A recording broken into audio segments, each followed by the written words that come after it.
Chapter 3. What it means to be with us. Our Bible reading is from John 1. It's just one verse, verse 14, and it's taken from the NIVUK. And it uses the phrase, made his dwelling. And the Greek verb that applies here for made his dwelling is skenoo, which means to pitch a tent, to make the improvisational shelter for a temporary stay. The Word became flesh and made his dwelling among us. We have seen his glory, the glory of the one and only Son who came from the Father, full of grace and truth. This, the soft, dim interval as light gives on to day, this is the quiet time. Before the world is stirring, when only the voice of the crow cuts into awareness, before the dogs bark and the children call out, here is the stillness in which light is born. We sit either side of the scrubbed table in the cold kitchen, each with a mug of tea, the steam rising vague and sinuous into the half-light. Our kitchen window faces east, and outside the lilac and silver, the spreading flush of rose, harbingers the sun.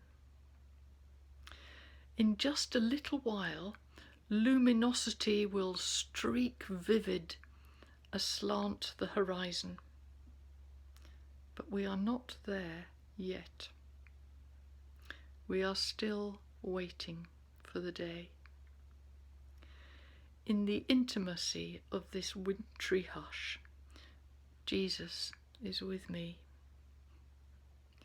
I try not to snatch avidly at the opportunity. As always, I have so many questions, but I don't want to splinter the peace that holds this space between night and day. Even so, Jesus, I ask him, what does it even mean to call you Emmanuel? People die in torture rooms. People commit suicide. People starve. Sometimes they die in the rubble of buildings where the bombs have fallen. Sometimes they take forever to die, lying weeks, months, years on their own in the attic rooms of nursing homes, with a nurse coming in during the night and at intervals in the day to turn them, medicate them, push mush into their mouths with a spoon. All we know is that life is uncertain and calamities can befall us, and we can, at a stroke, lose everything. How are you with us? He does not speak. I glance at him across the table. He sits quietly breathing, his face still. The thing is, I say, I carry in my heart the awareness of so much suffering and injustice that I have no power to put right. I can pray, and sometimes I do, but often I don't. And I find life difficult, Jesus. You walk on one side of me, and the black dog walks on the other, and in my heart is the secret of longing for life to be over, and the dread of finding myself shut out of heaven. This is what I want to know. When I cannot see you, cannot feel you. Are you still here? Will you always be with me? Or in the black flood of ending, will you let go of my hand? He picks up his mug, sips the steaming tea. The light of morning starts to dissolve the shadows of the room where we sit. I will not, he says.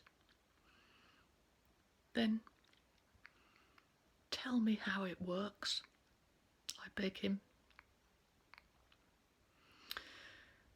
Universe, he says, is a word meaning one turning.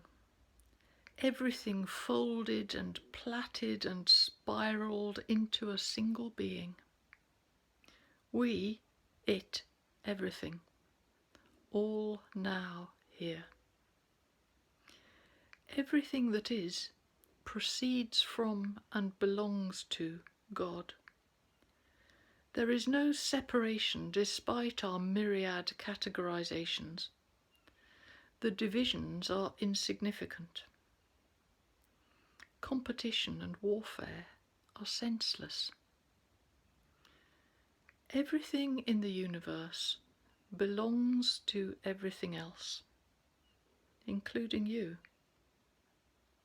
So you can find all of it inside yourself. If you look outward, you perceive the teeming multitude of the 10,000 things, the branching, fractaling busyness of swarming life. From that point of view, I am to you a baby in a manger, or a man walking in the hills of Galilee, or a slumped body nailed to a cross. I become a thing, a moment, an instance, one note in a symphony. Maybe you can identify with me, maybe not. But I remain external to you when you look for me among the physical manifestations of life. The road home into the wellspring travels inward through your heart. If you can find the path inward and focus on the origin and home of life, the heart of God, you cannot help but find me, because I am there, and so are you. There is a way to allow the loneliness and grief, the physical disintegration of old age, the pain of loss and longing and even injustice, to keep their place in the rising and falling of external manifestations, while the core of you holds fast and steady to the road home, looking toward the source, keeping your feet in the way. It is, of course, not easy, but if you can master that discipline, you will always find me, because that's where I am. I try to absorb this. He takes another sip of tea. There is no real sense in which you can lose me, he adds, because I am here, and so are you. God is eternal life, and so is all that proceeds from God, because every single one of us can only make what we are. There are no other materials. God is spirit. God is life. God is love. And God made you. God's spirit informs yourself. Does this make sense? I'm not sure. But in some place deep inside, it comforts me. The buses rolling out from the depot along the road from our house with a distant bass rumble, like Himalayan monks in their cavernous monastery chanting in the rising day. The sun is over the horizon. It's time to get on with life.